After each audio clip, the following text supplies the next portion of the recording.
নমস্কার। নকশি খাতায় আপনাদের সব্বাইকে স্বাগত। কেমন আছেন সকলে? আশা করি শান্তিতে আছেন, সুস্থ আছেন। আজ যে গল্পটি পড়ে শোনাচ্ছি তার নাম 'ষষ্ঠ ঋতু'। লেখা শ্রদ্ধেয় সাহিত্যিক শ্রী সমরেশ বসু। মেয়েমানুষটি দাঁড়িয়েছিল দরজার কাছে। সামনের রাস্তাটি উত্তর দক্ষিণে লম্বা, সরু রাস্তা, দুপাশে ঘিঞ্জি বাড়ি। রাস্তার ধারে পানবিড়ির দোকানপাট। দক্ষিণে জেলেপাড়া, উত্তরে মালিপাড়া। মালিপাড়ায় মালি আর নেই, এখন নামটি বেঁচে আছে। ভালো কথায় লোকে বলে খারাপ পাড়া। মফস্বলের ছোট শহর হলেও বেচা কেনা, হাট বাজার বেশ জমজমাট শহর।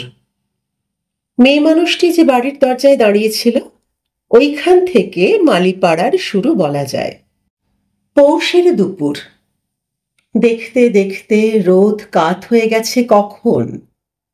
পাড়াটার পূবের বাড়ির চালাগুলি পেরিয়ে কোঠা বাড়ির মাথায় ঠেকেছে রোদ। মেয়ে মানুষটির দরজার মাথায় একটি ছোট সাইনবোর্ড টাঙানো রয়েছে। লেখা আছে শ্রীমতী কৃষ্ণভামিনী দাসী, কীর্তন গায়িকা, ভিতরে অনুসন্ধান করুন। দাঁড়িয়ে আছে কৃষ্ণভামিনী নিজেই। মাজা মাজা রং, দোহারা গড়ন, মধ্য ঋতু আশ্বিনের নিস্তরঙ্গ ঢলঢল শরীর। বয়সটা অবশ্য গিয়ে ঠেকেছে তলে তলে আরেকটু দূরে। দিনের হিসেবে আশ্বিনের দিন কাবার হয়ে অগ্রহায়ণের একটু শীত ধরেছে সেখানে। একটু রাশভারী দলমলে কৃষ্ণভামিনী। কপালের সামনে পাতা পেড়ে চুল এগিয়ে দিয়েছে। সিঁথির সিঁদুর সামান্য।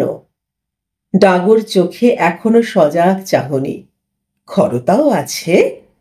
কালো শাড়ি পরনে, গায়ে জামা নেই। মুখে পান টিপে ভ্রু কুঁচকে তাকিয়ে আছে দক্ষিণে। চোখে ঠোঁটে রাগ রাগ ভাব। নাকছাবিটিও নড়ে চড়ে উঠছে নাকের পাটায়। পূব কোলের কোঠাবাড়ির বারান্দা থেকে একটি মেয়ে জিজ্ঞেস করল, দাঁড়িয়ে আছো যে কেষ্ট দিদি? কৃষ্ণভামিনী সেদিকে না তাকিয়ে বলল, দেখছি। কাকে? মরণকে। মেয়েটি হেসে বলল, বুঝেছি, তোমার খোলঞ্চিকে তো। তা সেমিনসেকে তো দেখলাম একটু আগে ভেপু ফুঁকতে ফুঁকতে রিক্সা চালিয়ে একটা লোক নিয়ে গেল পাড়ার মধ্যে। কথা শেষ হতে না হতেই হর্ন বাজিয়ে একটা সাইকেল রিক্সা এসে দাঁড়ালো কৃষ্ণভামিনীর দরজায়। রিক্সায় যাত্রী নেই। রিক্সাওয়ালা নেমে একটু অপ্রতিভ মুখে হাসল কৃষ্ণভামিনীর দিকে চেয়ে। কালো মানুষ, পেটা পেটা শক্ত চেহারা, বাবরি চুলও কালো, গোঁফ দাড়ি কামানো মুখ। এসব মানুষ একটু বয়স চোরা হয়, ধরা যায় না কিছু। কালো মুখে ধুলো লেগে রুক্ষ দেখাচ্ছে। সত্য রিক্সা চালিয়ে ফুলে উঠেছে হাত পায়ের পেশি। অপ্রতিভ হয়ে হাসলে তাকে বোকা দেখায়। ভ্রু বাঁকিয়ে গম্ভীর গলায় জিজ্ঞেস করল কৃষ্ণভামিনী, কটা বেজেছে? সে বলল, একটু দেরি হয়ে গেছে। কৃষ্ণভামিনীর রাগ চড়ল তার কথা শুনে। বলল, রিক্সা চালিয়ে খাবে, ওই চালিয়ে মরবে। ভগবান তোমার হাতে কেন শ্রীখোল দিয়েছিল বলতে পারো? অন্য মেয়েটির কথা অনুযায়ী বোঝা গেল লোকটি কৃষ্ণভামিনীর খোলুঞ্চি অর্থাৎ খোল বাজিয়ে। নাম গগন। হেসে বলল, ভগবানের বিষয় বলে কথা, কি যে হয় কেউ জানে। পয়সার কাজটা আমাকে করতে হবে তো, নাকি বলো গো? বলে পূবের বারান্দার মেয়েটির দিকে তাকালো। কৃষ্ণভামিনীর কৃষ্ণ চোখের তারা জ্বলে উঠল দপদপ করে। চতুর্থ ঋতু অগ্রহায়ণেও বৈশাখের বিদ্যুৎ বহ্নি। তীক্ষ্ণ গলায় বলে উঠল, ও আবার কি বলবে? আমি বলছি, না পোষায় ছেড়ে দিলেই পারো। আমার কি শ্রীখোল বাজিয়ের অভাব হবে, না তোমাকে পয়সা আমি দিতে চাইনি? রাস্তায় দাঁড়িয়ে সাক্ষী মানছ লোককে? ন্যাকামো করে তবে মরতে আসা কেন এখানে? বলতে বলতে ভিতরে ঢুকে গেল কৃষ্ণভামিনী। দাঁড়িয়েছিল রানীর মতো, ফিরে গেল ক্রুদ্ধা রাজেন্দ্রাণীর মতো। দরজাটির পাল্লা নেই, নইলে বন্ধ করে দিয়ে যেত। বিমর্ষ হেসে গগন ফিরে তাকালো পুবের বারান্দার দিকে। সে মেয়েটি গগনকে নয়, কৃষ্ণভামিনীকে ভেঙচে চলে গেল। বাড়ির দরজাটি বড়, সেকেলে বড় লোকের বাড়ি ছিল এটা। বাড়িটা নেই, পাঁচিল আর দরজার মাথাটা রয়ে গেছে। রিকশাটা ঢুকিয়ে দিল গগন উঠোনে। ভিতরে তখন কৃষ্ণভামিনী হাঁক দিয়েছে, রাধি, ও রাধা, কোথায় গেলি? রাধা ছুটে এলো ঘরে। ডাগর সাগর রাধা, কটা রং, ছোট ছোট চোখে ডাগর চোখের ঢুলুনি, ঠোঁট দুটি বড় লাল, একটু স্থূল। কৃষ্ণভামিনী বলল, নে হারমোনিয়াটা টেনে নে। রাধা বলল, খলুঞ্চি খুঁড়ো এলো না মাসি? কৃষ্ণভামিনী দেওয়ালের পেরেক থেকে খঞ্জনি জোড়া পেড়ে ধমকে উঠল, তুই বসতি কিনি? শ্রীখল ছাড়াই হবে। পৌষ মাসের আর কটা দিন মাত্র বাকি। নবদ্বীপ থেকে বাবাজির চিঠি এসে পড়েছে, 2রা মাঘ বেরুতেই হবে, আমার কাজ আছে। রাধা চোরা চোখে মাসির মুখ দেখে আর কথা বাড়ালো না। ওই মুখের কাছে মুখ বাড়ানো যায় না। প্রতি বছর মাঘ মাসে কৃষ্ণভামিনী নবদ্বীপে যায়। মাঘ মাসে ভোর ভোর সকালে নবদ্বীপে আখড়ায় আখড়ায় মন্দিরে মন্দিরে কীর্তনের আসর বসে। নবদ্বীপের চেহারা বদলে যায়। স্বয়ং বিষ্ণু অবতরণ করেন। লোকে মাঘে যায় প্রয়াগে, বৃন্দাবনে, মথুরায়। ত্রিবেণীতে কল্পবাস করে। আর নবদ্বীপে আসেন নামকরা মহাজনেরা, মহাশয় বৈষ্ণবেরা। ত্রৈলোক্য আচার্য, কৃষ্ণনাথ ভট্টাচার্য, মোহিনী মোহন মল্লিক, এইসব বড় বড় লেখাপড়া জানা বৈষ্ণব গায়কেরা আসেন। পদ রচনা করেন, ভাঙেন, গড়েন, পুঁথি নিয়ে বসেন বড় বড়। আসর হয় এক দিন এক আখড়ায়। সে আসরে স্কুল কলেজের ছাত্র মাস্টার মশাইরাও ভিড় করেন এসে। নবদ্বীপের ওইসব আসরে কৃষ্ণভামিনীর বড় আদর।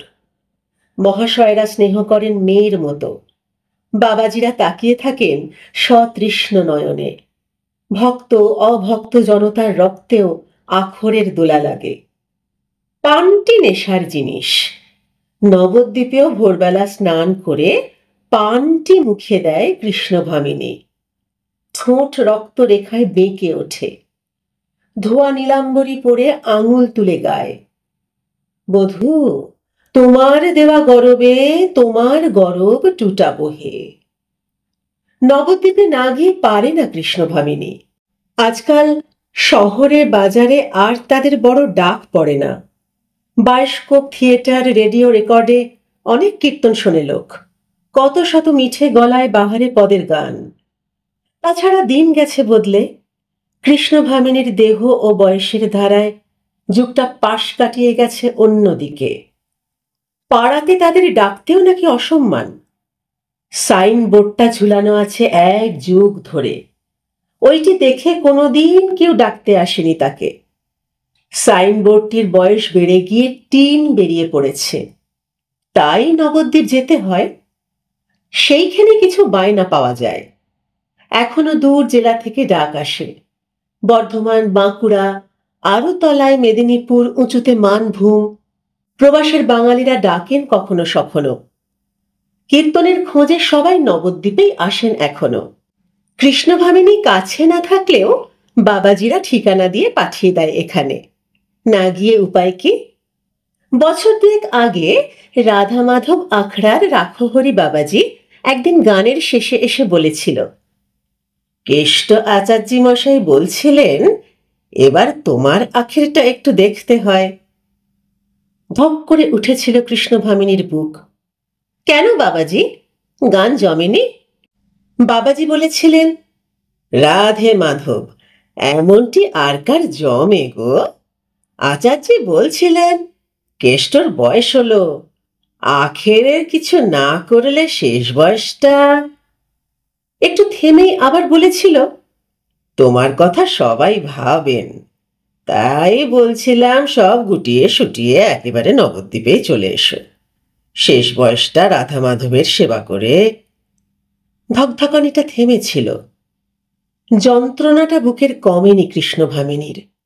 শেষ বয়স, যে কথাটি অনেকবার তার রক্তস্রোত বলে গেছে কানে কানে, আজ সকলে মিলে বলছে সেই কথা। সময় হয়ে এসেছে, বেলা যায় বেলা যায়। কৃষ্ণভামিনী বুঝেছিল শুধু তার রূপ নয়, আরো কিছু আছে। বিলাপের দুই জায়গায় স্বর ছিঁড়ে গিয়েছিল। বুক ভরে দম নিয়ে গলার শির ফুলিয়েও শেষ রক্ষে হয়নি। বাবাজি আরো বলেছিল, গলার আর দোষ কি বলো, যেখানে আছো সেখানে থাকলে অনাচার তো একটু হবেই। অনাচার অর্থে নেশা ভাঙ আর শরীর পীড়নের ইঙ্গিত করেছিল বাবাজি। একেবারে মিছে বলেনি, কিন্তু নবদ্বীপে এসে থাকলে কি সেসবের কিছু কমতি হবে? একে তো সে আশ্রয় হবে পরের আশ্রয়। কৃষ্ণভামিনীর তাতে বড় ঘৃণা। আর রাখো হরি বাবাজি যখন ভালোবাসবে তখন? অমন ঢুলু ঢুলু চোখ বাবাজির, কেষ্টকে ভালো না বেসে তার উপায় কি? সে ভালোবাসার আশ্রয় তো সইবে না তার। তবে আখেরের ব্যবস্থা করেছিল কৃষ্ণভামিনী। মালি পাড়ার মেয়ে সে, নিজের জীবন তাকে শিখিয়েছে অনেক কিছু। রাধাকে পেয়েছিল সে 8 বছর বয়স থেকে। আরো 12 বছর খাইয়ে পরিয়ে বড় করেছে, গান গেয়ে দেহপন্ন করে। কীর্তনে দীক্ষাও দিয়েছে অনেক দিন। মালিপাড়ার কারবারে ছেড়ে দেয়নি পুরোপুরি। মেয়েটার রং ঢং আছে। গলাটি একটু খড়ো, তবে মন্দ নয়, কিন্তু বড় মাথা মোটা। দিন রাত্রই সেজে গুজে আছে। সন্ধে হলেই উঁকি ঝুঁকি মারবে এদিকে ওদিকে। মালিপাড়ার মন্ত্র পড়ছে তো কানে দিবানিশি। এখন রক্তে বড় জ্বালা। প্রথম দিকে শেখাবার অতটা চেষ্টা ছিল না কৃষ্ণভামিনীর। গত 2 বছর থেকে সরাসির মতো চেপে ধরেছে সে রাধাকে। তালিম দিচ্ছে চুলের মুঠি ধরে। গত বছর নবদ্বীপের বায়নার জায়গায় জায়গায় নিয়ে গেছিল তাকে। আখেরের ব্যবস্থা করেছে সে, কাউকে বলে দিতে হয়নি। তার গান, গায়িকা কৃষ্ণভামিনী, তারও যে আখের আছে সে কথা ভেবে কেন মন পড়ে? বধূ, পীড়িতি করিয়া রাখিলে যদি, অভিসার নিশি কাটে কেন? না রাখিতে নিশি কাটে না যেন। খঞ্জনিতে দুবার ঝুনঝুন করে কৃষ্ণভামিনী বলল, নে মানের গানটা ধর। রাধা উসখুস করছে। এই বাড়িতে আরো 3 ঘর মেয়ে আছে। এই সময় তাদের কাছে বসে রাধা তাদের বাসর লীলার কাহিনী শোনে। বলল, কোনটা? কালকে যেটা হয়েছে। ভয় ভয় বলল, আমার মনে পড়ছে না মাসি। কৃষ্ণভামিনী রাগে জ্বলে উঠল। বলল, তা তো তোর মনে পড়বে না? চিরকাল 12 ভাতারি তোর কপালে আছে খন্ডা বেঁকে। তারপর এক মুহূর্ত চুপ করে থেকে গুনগুন করে উঠল সে, তুমি সোনাগরি রসের আগরি, তেজহ দারুণমান, সখীর বচনে কমল নয়নে, ঈষৎ কটাক্ষে চান। রাধা গান ধরতে না ধরতেই গগন এসে ঢুকল। কৃষ্ণভামিনী চেয়েও দেখল না। রাধার ভ্রু দুটি নেচে উঠল শুধু। এ আসরে সে নিতান্ত বেমানান। ময়লা হাফ শার্ট গায়ে, তালিমারা ফাটা ফুল প্যান্ট পরা রিক্সাওয়ালার সঙ্গে কোনো মিল নেই এ ঘরের। এ ঘরের সাজানো গোছানো অল্প স্বল্প জিনিস, পরিষ্কার যুগল সজ্জা, সব কিছুতেই বিপরীত। দেওয়াল থেকে খোলটি পেড়ে কপালে ঠেকিয়ে একটু দূরেই বসল সে। কৃষ্ণভামিনীর চোখের পাতা নড়ল না, কিন্তু খঞ্জনের রিনিঠিনি খোলের বলে একাত্ম হয়ে গেল। রাধারও গলা ছাড়ল। গগন লোকটি এ তল্লাটের নয়। বছর 10 আগে বর্ধমানের এক গ্রাম থেকে চলে এসেছে কৃষ্ণভামিনীর পিছনে পিছনে। কৃষ্ণভামিনী গাইতে গিয়েছিল সেখানে। লোকটির পেছনে বা নজরে ছিল তার, দেখেই বুঝেছিল। অন্তঃসার শূন্য গেঁয়ো বাউন্ডুলে, ঘর বউ জোটেনি কপালে। রেস্ত থাকলে একটু আশকারা দিত হয়তো কৃষ্ণভামিনী। মাগনা পিড়িতে মন দূরের কথা, শখও ছিল না একটু। লোকটি কয়েকদিন এদিক সেদিক করে হঠাৎ এসে বলেছিল, তোমার সঙ্গে একটু খোল বাজাবো ভাই। আজকে যেমন অপরাধীর মতো হেসে এসে দাঁড়ালো, সেদিনও তেমনি করে এসে দাঁড়িয়েছিল। তখন কৃষ্ণভামিনীর শ্রাবণের খরস্রোত দেহে আশ্বিনের ঢল বয়সের হিসেবে। চোখের পাতার নিঃশব্দ ঝাপটাতেই তাড়িয়ে দিতে চেয়েছিল, পারেনি। ওদিকে আবার গগনের একটু চ্যাটাং চ্যাটাং কথা ছিল। বলেছিল, আমার রং কালা, ট্যাঁকও কালা, একটু বাজাতে চাই খালি। বাজিয়েছিল, বাজিয়ে নিয়েছিল কৃষ্ণভামিনী। তেওড়ার ঢঙে দুঠুকি বাজাতে বাজাতে গোলাপি নেশার মতো ঢুলছিল গগন, আর চোখ দিয়ে যেন চাটছিল কৃষ্ণভামিনীকে। দেখে শুনে ভামিনীর রং ফিরিয়ে কালেংড়া সরে গেয়ে উঠেছিল, মতলবে তোর মন ঠাসা, ঘরের ভাতে কাগের আশা, নাগর পথ দেখো হে। গগন দমেনি। এক মুহূর্ত থেমে তাল চড়িয়ে দিয়েছিল আর খ্যামটার। এমন বাজিয়েছিল, পথ দেখানো যায়নি একেবারে গগনকে। তারপর বছর চলে গেছে। নানান কাজ করে গগন রিক্সা কিনে বসেছে এখানে। সারাদিনে দুটি কাজ এখন, রিক্সা চালানো, ওইটি পেটের। কৃষ্ণভামিনীর সঙ্গে খোল বাজানো, ওইটি শুধু শখ না আর কিছু টের পাওয়া যায়নি 10 বছর ধরে। এখন কৃষ্ণভামিনীরও দরকার হয়ে পড়েছে তাকে। তবে গগনের ওই লালাঝরা চোখ দুটিকে কোনো দিন আশকারা দেয়নি সে। রিক্সাওয়ালার কাছে কীর্তন গায়িকা কৃষ্ণভামিনী বেচতে পারে না নিজেকে। মাগনা মানিনি নয়, কৃষ্ণভামিনীর মান আছে।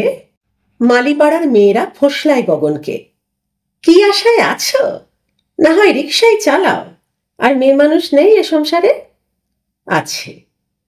কার ঘরে যাতায়াত নেই গগনের? তার রিক্সাওয়ালা বন্ধুরা বলে, ওরে শালা, কেষ্টভামিনীর মধু যে চলে যাচ্ছে বছরে বছরে, যারা খাওয়ার তারা খেয়ে নিলে তোকে বেটা পাকা চুল বাঁচতে হবে ভামিনীর। গগন বলে, তা জানি, চাকে মধু না থাক, মোম তো থাকবে। ভামিনীর পাকা চুল, সেও যে অনেক ভাগ্য। এই মরেছে, শালা কুত্তা নাকি রে? গগন হাসে, মাথা গুঁজে সোয়ারি বয়। তখন বোঝা যায় তারও বয়সে শীতের বেলা লেগেছে। কৃষ্ণভামিনী তার চোখের দিকে তাকিয়ে বলে, মরণ, রিক্সাওয়ালা হলেই এমন নোলা হয়। কথায় কথায় গগন দু একবার ভামিনীর বাড়িতেই থাকবার প্রস্তাব করেছে। খাওয়াটা থাকাটা যদি এখানেই ব্যবস্থা হতো, মন্দ হতো না। ভামিনী উগ্র চণ্ডী মূর্তি নিয়ে তেড়ে এসেছে, বেরো বেরো বেরো। রাধার ঠেকে ঠেকে যাচ্ছে। ভামিনী খঞ্জনির খুন খুন শব্দ থামিয়ে বলে, হলো না মুখপুরি, একটু হেসে গা। হারমোনিয়া ছাড়, খালি গলায় দাঁড়িয়ে দাঁড়িয়ে গা, আগে বল। বলে নিজেই বলে, সখী আমার মন নেই, কাকে বলো, আমার চোখ নেই, কাকে দেখাও। আমি বধির, শুনতে পাইনি সই, তবু ওইখানে কে দেখা দেয়, কে ও? সখী কেন কুঞ্জের ধারে দাঁড়িয়ে কালা, ফিরে যেতে বল। এদিকে গগনের হাত যেন অবশ, খোলে চাঁটি নেই, হাঁ করে তাকিয়ে আছে কৃষ্ণভামিনীর দিকে। রুখে উঠল কৃষ্ণভামিনী, মরণ। মরবার আগে ঘিচ ঘিচ করে খোল কথা বলে উঠল, ফিরে যেতে বল। রাধা হাসে মিটমিট করে, জোরে জোরে হাসতে ভয় পায়, মাসি গলায় পা দেবে যে। আশ্চর্য! রাধা চোরা চোখে বিজলি হানে গগনকে। তার কটা রঙের শরীরের রেখায় বড় ঝাঁঝ। নেশা করার মতো স্থূল টকটকে ঠোঁট দুটিতে যেন মনে মনে কি বলে। দেখে শুনে ঘেন্না ধরে কৃষ্ণভামিনীর। ছুরির রুচি বলে কিছু নেই। গগনের রকম সকমও তেমনি, রাধার হাসিতে ঢুলে ঢুলে খোল বাজায়। বেলা গেল, পৌষের বেলা, এলো কখন গেল কখন কে জানে। এর মধ্যেই ঘরের মধ্যে মশার সানাই বাজছে, স্থির হয়ে বসতে দেয় না এক দণ্ড। ঘরে ঘরে ধোয়া মোছা সাজা গোজা চলছে, বাতি জ্বলছে 12 বাসরে। গান শেখানো শেষ হলো, গগন উঠতে যাবে। কৃষ্ণভামিনী বলল, রাধি, রিক্সাওয়ালাকে জিজ্ঞেস কর ওর খোল বাজাবার কত চাই। গগন বলল, খুব রেগে গেছো বাপু। 10 বছর যখন দেওনি, থাক, সবটা একসঙ্গেই দিও না হয়। কৃষ্ণভামিনী বলল, বাকি বকে আমি ভালোবাসি নে। টান মেরে আঁচল নামিয়ে চাবির গোছা খুলতে খুলতে বলল, আর রাস্তার মানুষের সামনে ছোট লোকের মুখে ছোট কথাও শুনতে চাইনে। কালো মুখে হলদে চোখে গগনকে বোবা অসহায় জানোয়ারের মতো মনে হয়। এক মুহূর্ত নির্বাক থেকে বলল, আচ্ছা বাবু, আর কোনো দিন কিছু বলবো না, এবার থেকে সময় মতো আসবো। বলে না দাঁড়িয়ে বেরিয়ে গেল। রিক্সা বার করতে যাবে, দরজার পাশ থেকে রাধা বলল, চললে খলুঞ্চি খুঁড়ো। গগন বলল, হ্যালো, তোর মাসির যা রাগ। রাধা বলল ঠোঁট ফুলিয়ে, তা বলে আমি তো আর রাগ করে নে। গগন বলল হেসে, করবি কেন, তুই তো আর কেষ্টভামিনী নোস। তা হ্যাঁ রে, রাতে কেউ আসবে নাকি তোর মাসির গান শুনতে? আজ? হ্যাঁ, ওপারের মথুর ভট্টাচ আসবে রাত 10টায়। থাকবে বুঝি রাত্রে? কি জানি, তুমি আসবে? সে কথার কোনো জবাব না দিয়ে রিক্সা নিয়ে বেরিয়ে গেল গগন। রাস্তার উপর থেকে কে একজন শীষ দিয়ে উঠল রাধার দিকে চেয়ে। রাধা হাসল। মালিপাড়া জমে উঠেছে শীতের সন্ধ্যায়। জুড়িয়ে এলো রাত 10টাতেই। শীতে আপাদমস্তক ঢেকে কোকাতে কোকাতে এলো মথুর ভট্টাচার্য, তার পিছনে পিছনে গগন। কৃষ্ণভামিনী সেজেছে। শান্তিপুরের নীলাম্বর তার বড় প্রিয়। রংটি মাজা মাজা হলেও মানায়। মুখে স্নো পাউডার মেখেছে। জামার গলাটি একটু বেশি কাটা। চওড়া ঘাড়ে ও গলায় বয়সের ঢেউ পড়েছে। ঢাকা পড়েছে একটু চওড়া বিছে হাড়ে। পান রাঙানো ঠোঁট, পায়ে আলতা। ভট্টাচার্যকে দেখে অভ্যর্থনা করল, আসুন ভট্টাচ মশাই। মথুর বলল বুড়োটে গলায়, হ্যাঁ, আসবো, তা আসবো, কিন্তু তোমার সেই মেয়েটি, কি নাম তার? রাধা, হ্যাঁ রাধা, আজ তার মুখে একটু ভাব সম্মিলনের গান শুনবো। তোমার গান তো অনেক শুনেছি কেষ্টভামিনী। চকিত ছায়ায় এক মুহূর্তের জন্য কৃষ্ণভামিনীর মুখ অন্ধকার হয়ে গেল। অনেক শোনা হয়েছে, অনেক গান শুনবে লোকে, কিন্তু কৃষ্ণভামিনীর দিন বুঝি আর নেই। ভাব সম্মিলনের মিলন কোলাকুলির রস উপছে পড়বে না বুঝি আর তার গানে।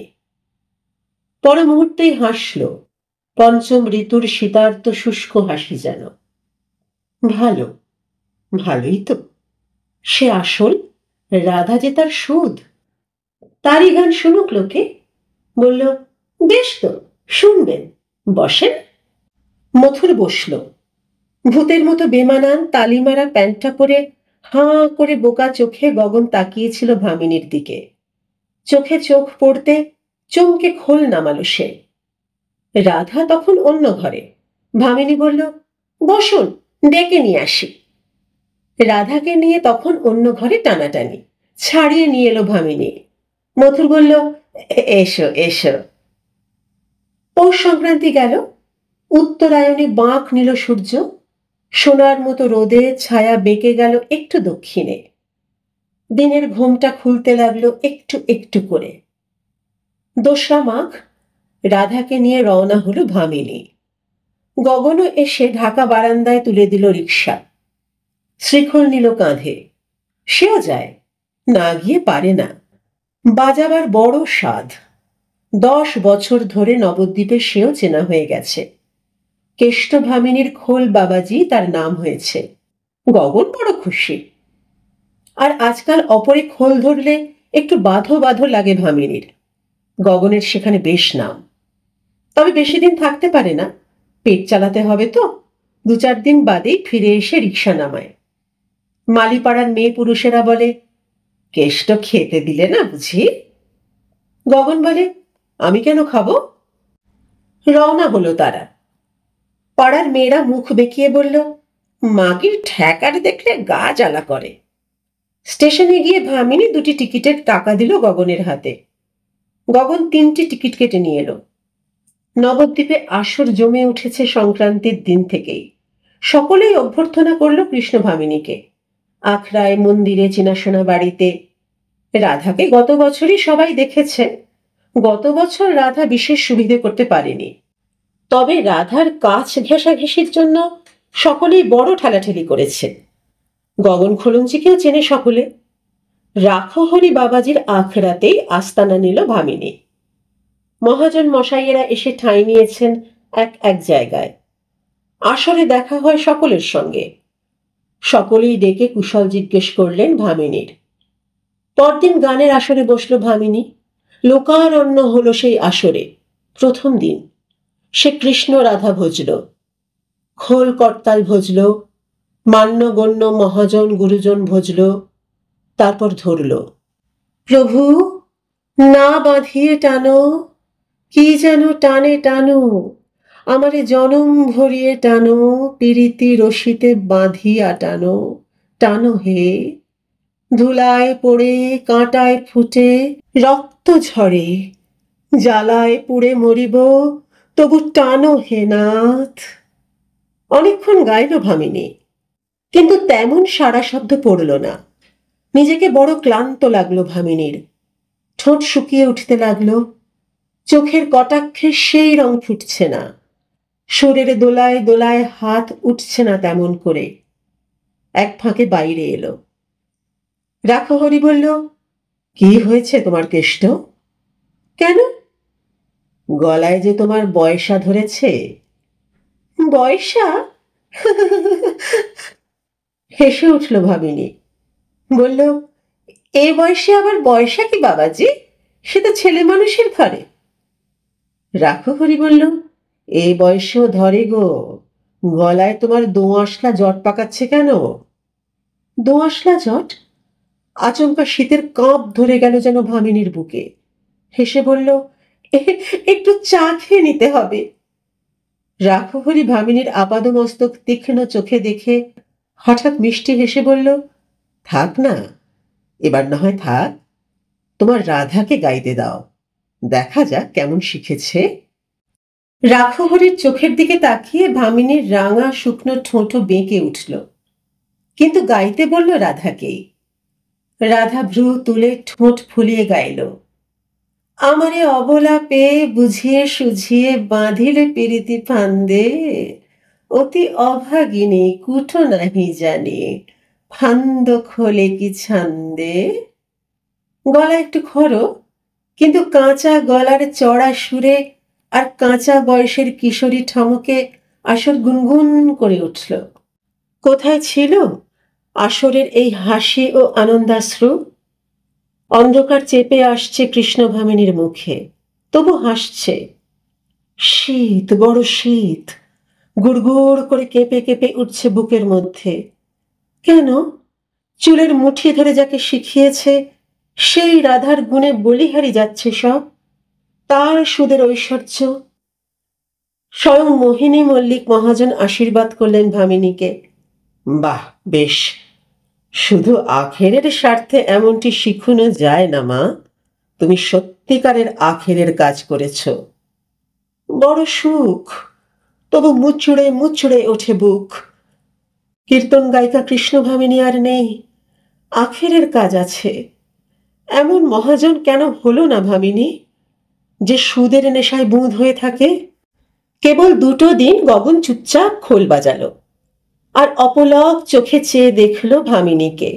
যতবার চোখাচোখি হলো, তার হ্যাংলামো দেখে ভামিনী বিরক্ত হয়ে ফিরিয়ে নিল মুখ।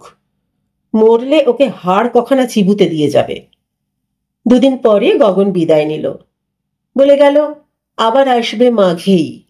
ভামিনী মনে মনে বলল, পাঁচ ছাড়লে বাঁচি। তারপর গান চলল আখড়ায় আখড়ায়। রাধা এবার ভাসিয়ে দিল নবদ্বীপ। যা গায় সবই মানিয়ে যায়। একদিন কৃষ্ণ ভামিনীরও যেত, যা করত, যা বলতো, যা গাইত, তাই ভালো লাগতো লোকের। খরস্রোতা কৃষ্ণ ভামিনীকে দেখছে সে রাধার মধ্যে। সবাই রাধার পিছনে পিছনে। রাত্রে রাধাকে বুকে নিয়ে আদর করল ভামিনী। বলল, রাধি, আমার মান রেখেছিস তুই, মান রেখেছিস। বলতে বলতে চোখ ফেটে জল এলো। রাধা অবাক হলো, একটু বিরক্ত। বলল, এ করলে বাপু? ঘুমোতে দেও। ঘুমোতে দিল তাকে। নিজের হাতে ভালো করে কম্বল ঢেকে দিল। হয়, এমনটি হয়। এত জনে জনে মহাজনে সবাই মিলে চোখে মুখে তাকে বন্দনা করছে, হবে না? একসময় কৃষ্ণ ভামিনীরও যে হয়েছিল। আসরে আর ভালো করে ভামিনীকে কেউ সাধেও না, রোজ গাওয়াও হয় না তার। তবু আসরে থাকতে হয়, বসতে হয়। বায়না পাওয়া গেছে কয়েকটি। বায়নার শর্ত রাধা। তবে কৃষ্ণ ভামিনীকেও চাই। চাই বই কি, সুদকে একলা ছাড়বে কি করে সে? মাঘের শেষে এলো আবার গগন। এসে দেখল ভামিনীর চোখের কোলে কালি, মুখখানি শুকনো, চলতে ফিরতে পিঠে ব্যথা, কোমরে ব্যথা, যেন এতদিনে সত্যি সত্যি বুড়ি হয়ে গেছে সে।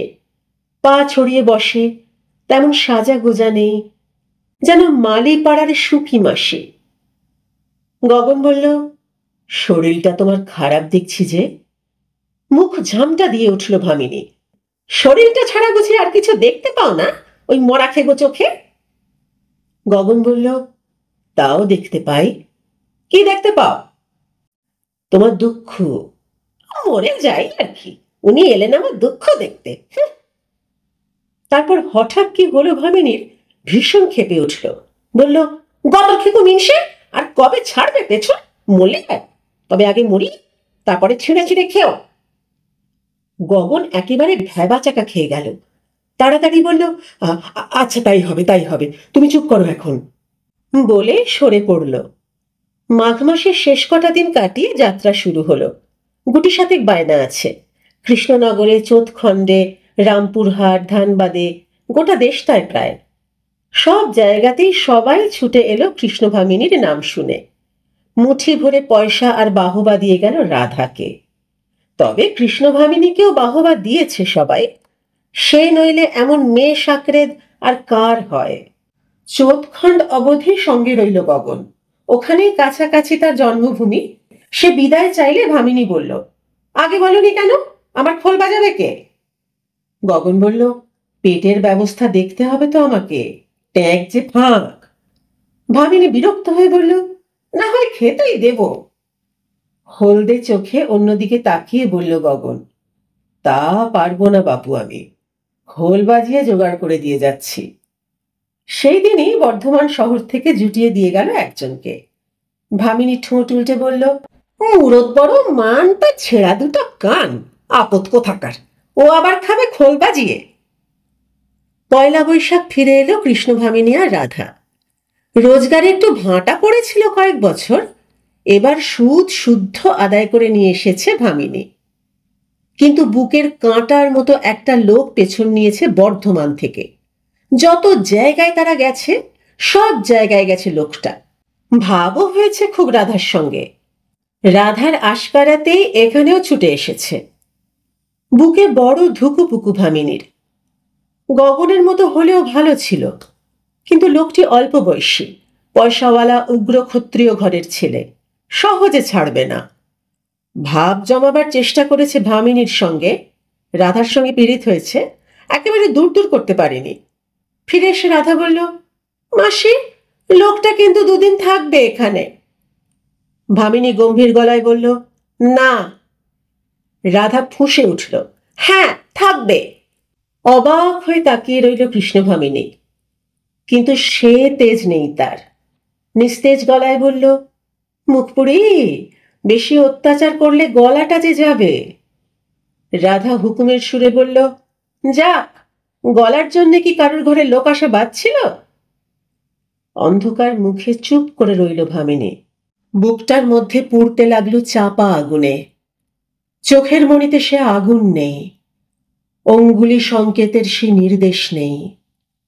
রাজেন্দ্রাণী কৃষ্ণ ভামিনী নেই। সারা বাড়ি মজা দেখল। রাধা আর তার লোকটিকে নিয়ে গুলজার করল সবাই। মালিপাড়ার বুড়ি ছুড়ি সবাই বলল, মাগির তেজ একটু কমেছে। কিসের তেজ? কোনো তেজ তো কোনোদিন ভামিনী দেখায়নি কাউকে। সে যা, তাই তো সকলের কাছে তেজ। গগন এলো যথাপূর্বং। আসতে লাগলো রোজ আগের মতোই। রাধার লোকটি বিদায় নিয়েছে। সব সময় ভামিনীর কথা মানে না রাধা, তবু ঝগড়া করে টেনে হিঁচড়ে তাকে নিয়ে বসে ভামিনী, গান গায়, খোল বাজায় গগন। রাধাকে দেখাতে গিয়ে গলা খুলতেও লজ্জা করে কেন যেন ভামিনীর। সপ্তমে বাঁধা রাধার গলা টং টং করে বাজে। ভামিনীর গলা বেসুরো ঢ্যাব ঢ্যাবে শোনায় সেখানে।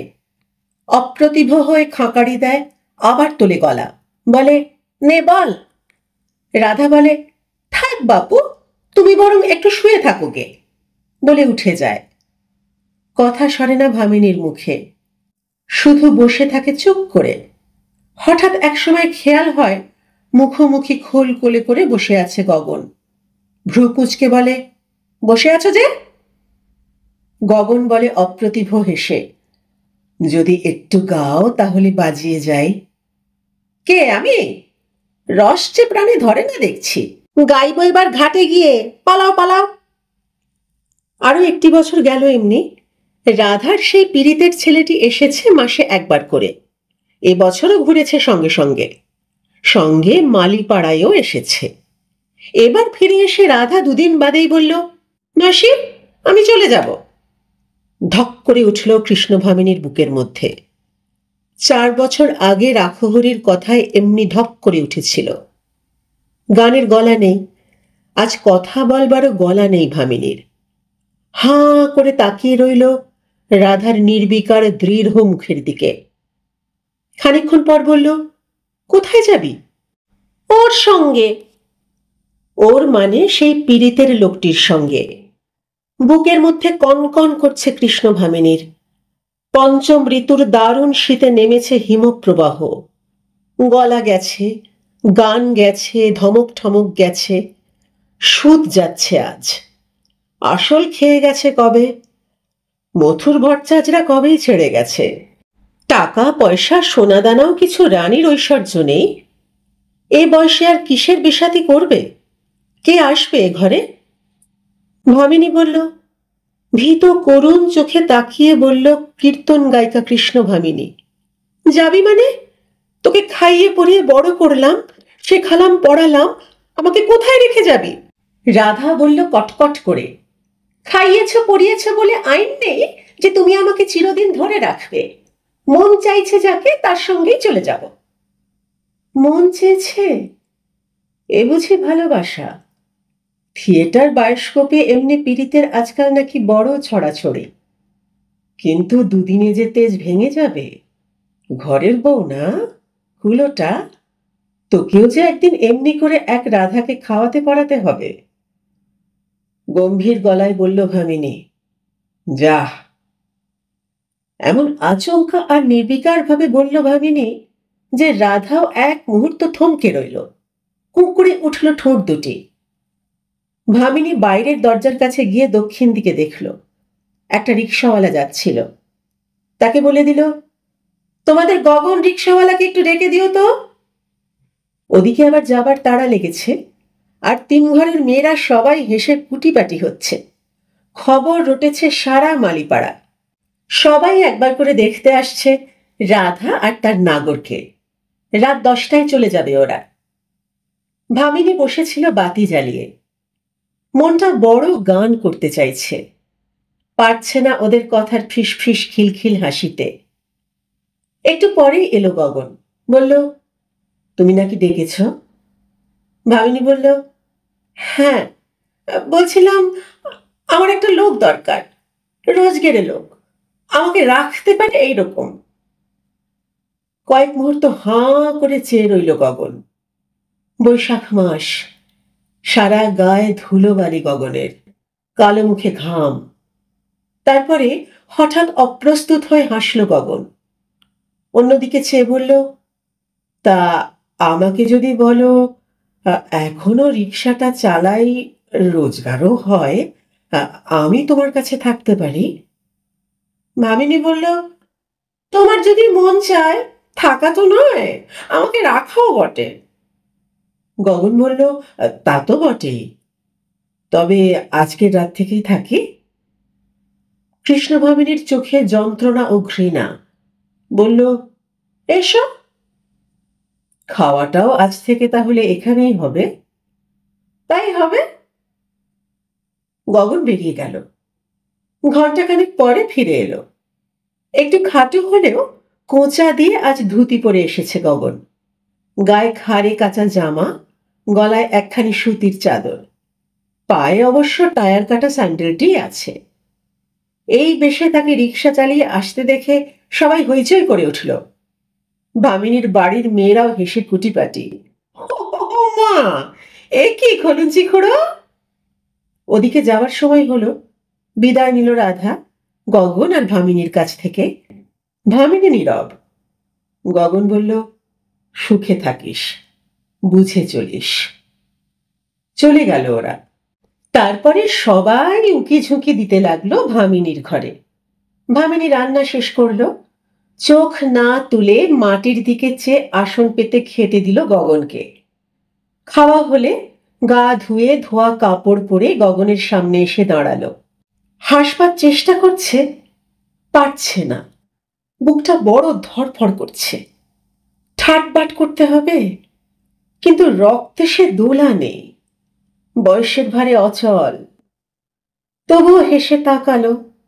চোখের চারপাশে কোঁচ পড়েছে, সেই চোখে অসহায় ইঙ্গিত। গগন হেসে মাথা নামালো। দরজা বন্ধ করলো ভামিনী। জানালা বন্ধ করলো। বাতিটা কমালো, কিন্তু জ্বলতেই লাগলো। সামান্য অস্পষ্টতা। তারপর কাছে এসে হাত ধরল গগনের।